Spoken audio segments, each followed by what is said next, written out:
Hello दोस्तों, स्वागत है आपका मेरे यूट्यूब चैनल पर। दोस्तों, आज के इस वीडियो में हम quant small cap mutual fund के डायरेक्ट ग्रोथ प्लान के ऊपर बात करने वाले हैं और कैसे इस म्यूचुअल फंड ने पिछले एक साल में अपने इन्वेस्टरों को 127% का एनुअल रिटर्न प्रोवाइड किया हुआ है। इन सभी डिटेल्स का आज के इस वीडियो में हम डिटेल में एनालिसिस करेंगे। तो ज़्यादा देरी ना करते हुए आइए शुरू करते हैं आज का वीडियो।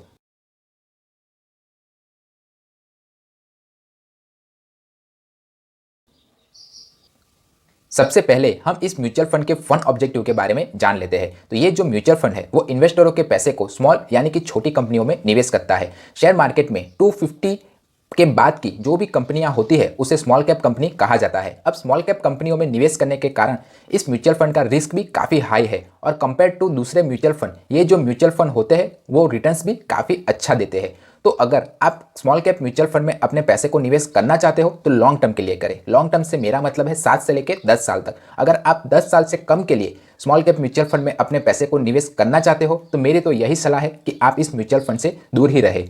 और ये जो स्मॉल कैप कैटेगरी के म्यूचुअल फंड होते हैं वो काफ़ी रिस्की होते हैं। तो अगर आप इस म्यूचुअल फंड में निवेश करना चाहते हो तो अपने फंड मैनेजर या फंड एडवाइजर की सलाह भी ज़रूर ले लें। अब हम इस म्यूचुअल फंड की अगर पास्ट रिटर्न्स के बारे में जानें तो इस म्यूचुअल फंड ने पिछले एक साल में 127.1% का, 3 साल में 34.4% का, 5 साल में 21.6% का और ऑल ओवर 11.6% का रिटर्न्स अपने इन्वेस्टरों को दिया हुआ है। अब डिस्क्लेमर, ये जो रेटिंग्स और रिटर्न्स होते हैं वो म्यूचुअल फंड के परफॉर्मेंस के आधार पर चेंज होते रहते हैं। तो जब भी आप किसी भी म्यूचुअल फंड में अपने पैसे को निवेश करने के बारे में सोचें तब के लेटेस्ट रेटिंग और रिटर्न्स उस म्यूचुअल फंड के जरूर चेक कर ले। अब आगे बढ़ते हैं। अब हम इस म्यूचुअल फंड की कुछ बेसिक डिटेल्स के बारे में जान लेते हैं। तो 13 अगस्त 2021 को इस म्यूचुअल फंड की एनएवी 126.71 रुपीज़ थी, यानी कि इस म्यूचुअल फंड की एक यूनिट की वैल्यू 126.71 रुपीज़ थी। ये जो म्यूचुअल फंड है वो benchmark Nifty small cap 250 try को फॉलो करता है। अब हम इस म्यूचुअल फंड की अगर एग्जिट लोड की बात करें तो एक साल के भीतर आपने अगर अपने निवेश किए पैसे को निकाल लिया तो आपको 1% का एग्जिट लोड चार्ज देना पड़ेगा। अब हम इस म्यूचुअल फंड के एक्सपेंस रेशियो की बात करें तो वो है 0.5%। अब जिसे नहीं पता कि एक्सपेंस रेशियो किसे कहते हैं, तो जो एसेट मैनेजमेंट कंपनियां होती है वो हमारे ही पैसे को मैनेज करने के लिए हम ही से कुछ फीस चार्ज करती है और उसी फीस को वो एक्सपेंस रेशियो के तौर पर हमें बताती है। तो जितना ज़्यादा एक्सपेंस रेशियो होगा उतना ही कम इन्वेस्टरों को प्रॉफिट होगा। तो जब भी आप किसी भी म्यूचुअल फंड को चुने तब एक्सपेंस रेशियो के क्राइटेरिया को भी जरूर ध्यान रखें। अब आगे बढ़ते हैं। ये जो म्यूचुअल फंड है वो ओपन एंडेड म्यूचुअल फंड है, यानी कि इन्वेस्टर जब चाहे तब अपने पैसे को लगा सकता है और जब चाहे तब अपने पैसे को निकाल भी सकता है। इस म्यूचुअल फंड की अगर एयूएम की बात करें तो वो है 1053 करोड़ रुपीस। अगर आप इस म्यूचुअल फंड में अपनी एसआईपी स्टार्ट करना चाहते हो तो मिनिमम अमाउंट 1000 से स्टार्ट कर सकते हो और लमसम अमाउंट 5000 से स्टार्ट कर सकते हो।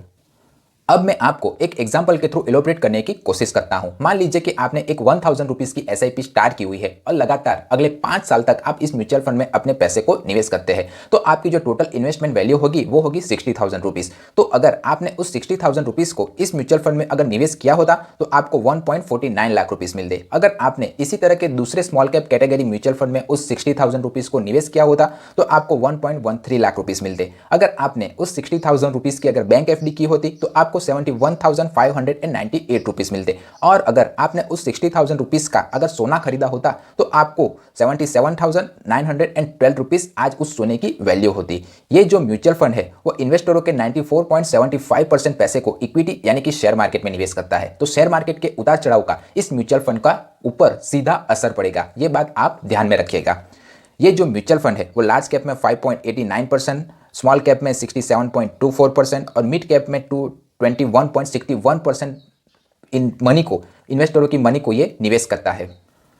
अगर हम टॉप स्टॉक होल्डिंग कंपनियां देखें तो Indiabulls Real Estate Limited, Caplin Point Laboratory Limited, India Cement Limited, EID Parry Limited जैसी अच्छी और स्मॉल कैप कंपनियों में इसने इन्वेस्टरों के पैसे को निवेश किया हुआ है। अगर एलोकेशन बाय सेक्टर देखें तो हेल्थ केयर सेक्टर में 70.72%, एफएमजीसी में 14.87%, कंस्ट्रक्शन सेक्टर में 11.2% और मेटल सेक्शन में 10.68% पैसे को इसने निवेश किया हुआ है। रिस्कोमीटर में आप देख ही सकते हो कि इस म्यूचुअल फंड में निवेश करना काफ़ी रिस्की है। और वो क्यों? क्योंकि ये इन्वेस्टरों के ज़्यादातर पैसे को इक्विटी यानी कि शेयर बाजार में निवेश करता है। तो शेयर मार्केट के अप एंड डाउन्स का इस म्यूचुअल फंड के ऊपर सीधा असर पड़ेगा।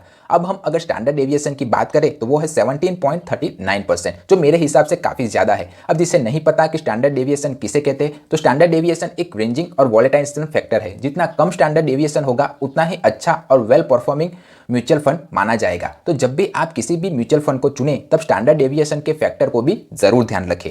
अब हम अगर इस म्यूचुअल फंड के फंड मैनेजर के बारे में बात करें तो संजीव शर्मा, गौरव बलेरा, समील मेहरा, रोचन पटनायक, वासव सहगल और अंकित पांडे जैसे वेल एक्सपीरियंस फंड मैनेजर इस म्यूचुअल फंड को मैनेज कर रहे हैं। अब हम इस म्यूचुअल फंड की अगर टैक्स लायबिलिटी के बारे में बात करें तो अगर आपने निवेश 1 साल के बाद अपने निवेश किए अगर पैसे को निकाला तो आपको long term capital gain tax 10% का देना पड़ेगा और उसमें से भी आपको 1 लाख रुपीस का एग्जेम्पशन मिल जाएगा। और अगर आपने 1 साल के भीतर ही अपने निवेश किए अगर पैसे को निकाल लिया तो आपको 15% का short term capital gain tax पूरी रकम पर देना पड़ेगा। इन सभी डिटेल्स को जानने के बाद आप मुझे कमेंट करके बताइए कि आपकी इस म्यूचुअल फंड के बारे में क्या राय है। अगर आपको किसी और म्यूचुअल फंड या किसी म्यूचुअल फंड के रिलेटेड और भी कुछ क्वेरी हो या कोई विशेष टिप्पणी हो तो मुझे कमेंट बॉक्स में लिखकर जरूर बताइए। आशा करता हूं कि आपको मेरा वीडियो पसंद आया होगा। वीडियो पसंद आया है तो वीडियो को लाइक करें और चैनल को सब्सक्राइब करें। मिलते हैं अगले वीडियो में, तब तक सीखते रहिए क्योंकि सीखोगे आज तो कमाओगे कल। जय हिंद।